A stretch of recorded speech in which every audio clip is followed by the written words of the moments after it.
concerning what is affirmed about God as though he had body.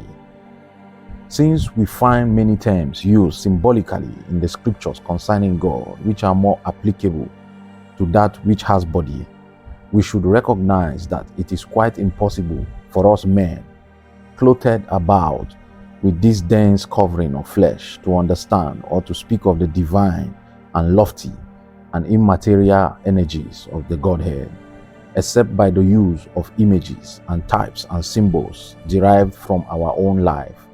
So then, all the statements concerning God that imply body as symbols but have a higher meaning, for the deity is simple and formless. Hence, by God's eyes and eyelids and sight, we are to understand his power of overseeing all things and his knowledge, that nothing can escape. For in the case of us, this sense makes our knowledge more complete and more full of certainty. By God's ears and hearing is meant his readiness to be propitiated and to receive our petitions, for it is this sense that rendered us also kind to suppliants, inclining our ears to them more graciously. God's mouth and speech are his means of indicating his will, for it is by the mouth and speech that we make clear the thoughts that are in the heart.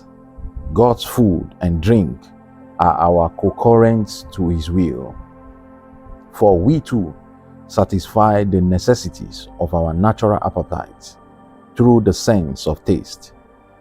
And God's sense of smell is his appreciation of our thoughts of and goodwill towards him.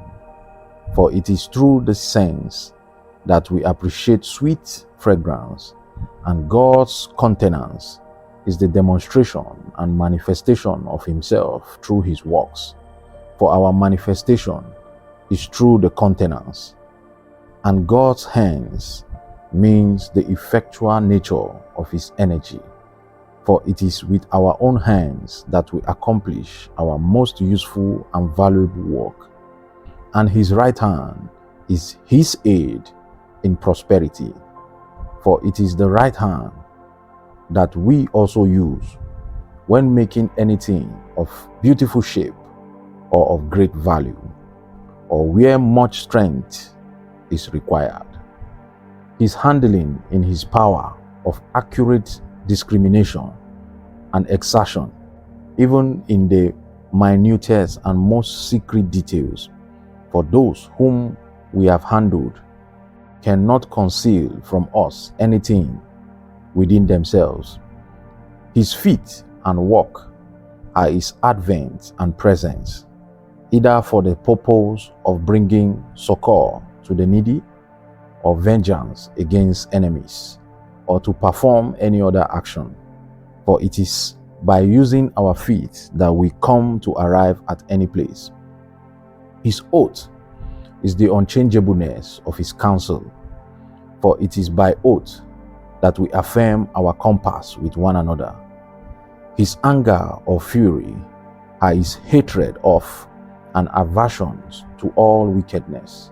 For we too hate that which is contrary to our mind, and become enraged thereat. His forgetfulness and sleep and slumber are his delay in taking vengeance on his enemies, and the postponement of the accustomed help to his own. To put it short, all the statements made about God that imply body have some hidden meaning and teaches us what is above us by means of something familiar to ourselves, with the exception of any statement concerning the bodily sojourn of the God word. For he, for our safety, took upon himself the whole nature of man, the thinking spirit, the body, and all the properties of human nature, even the natural and blameless passions. Furthermore, we go on and we see concerning the same: the following then are the mysteries which we have learned from the holy oracles.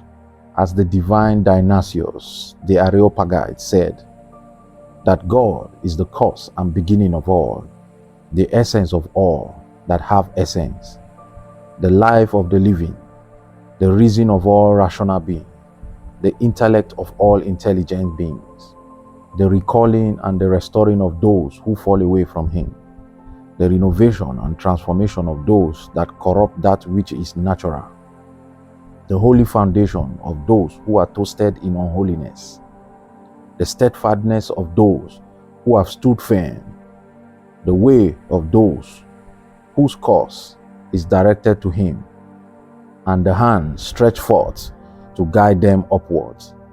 And I shall add, he is also the Father of all his creatures.